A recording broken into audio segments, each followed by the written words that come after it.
안녕하세요. 여성을 위한 여성 변호사 안기욱입니다.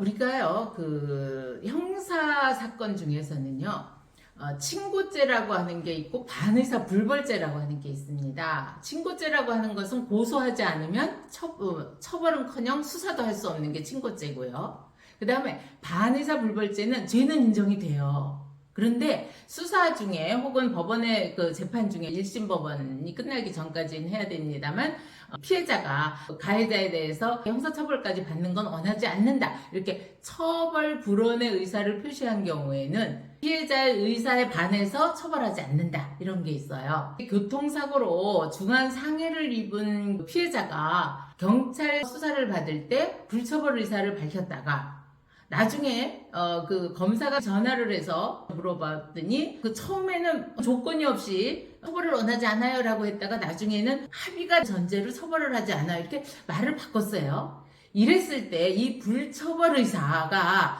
효력이 있냐 없냐 하는 겁니다. 함께 자세한 내용 보시고요. 아직까지 구독, 좋아요 못하신 시청자 여러분들은 꼭 눌러주시고 함께 해주시면 큰 도움이 되겠습니다. 이 사건은요, 조사 당시에는 피해자가 합의가 되면 처벌을 원하지 않는다라는 의미로 이야기했던 거라고 해서 검사가 기소를 했는데요. 1심 법원에서는 피해자가 그 당시 처벌 불원 의사를 명백하고 믿을 수 있는 방법으로 표현하였다라고 공소 기각을 했으니까 이건 잘못됐다고 검사가 항소를 한 겁니다. 교통사고 처리 특례법 3조 처벌의 특례라고 해서요. 운전자가 교통사고로 인해서 형법 268조 업무상 과실치상죄 또는 중과실치상죄 도로교통법 151조의 죄를 범한 운전자에 대해서는 피해자가 명시적으로 처벌하는 거 원하지 않아요 라고 이야기했는데 공소를 제기하면 잘못된 기소기 때문에 공소 기각의 판결을 받게 됩니다. 그런데 이 사건 내용 피고인이 포토 화물차에 운전을 하는 분이었어요. 그런데 2020년 2월 14일 날 화물차를 운전해서 유턴을 하면서 오토바이를 추돌하는 바람에 이 오토바이에 탔던 분이 충격으로 도로에 넘어지게 된 겁니다. 그래서 16주간의 치료를 요하는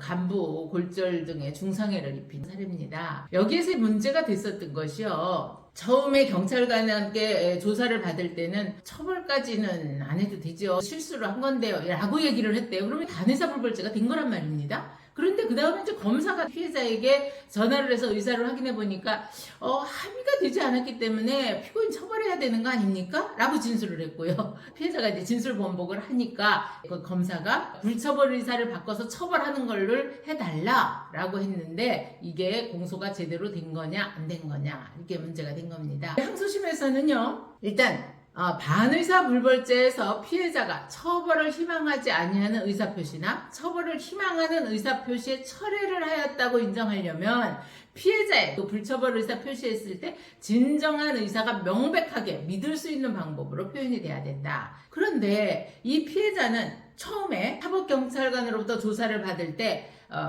피해자에 대한 처벌을 원하나요? 라고 질문에 대해서 처벌까지는 원하지 않습니다. 이렇게 명백하게 답변을 했고요. 달리 거기에는 합의를 했을 때는 처벌을 원하지 않습니다. 이런 부가 조건이 없었다는 겁니다.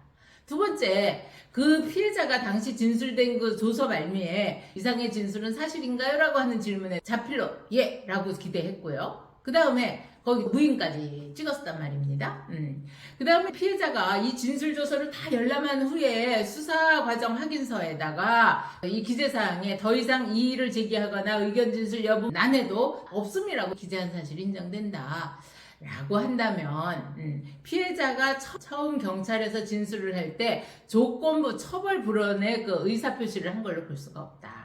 그리고 이 진술을 통해서 피해자의 피고인에 대한 불처벌 의사는 진실되고 명백하고 믿을 수 있는 방법으로 표현되었다고 보는 게 타당하다. 그래서 이 경우에는 피해자가 말을 나중에 바꿨다 하더라도 다시 처벌을 원하는 의사표시는 할 수 없다. 이렇게 봐야 된다 했습니다.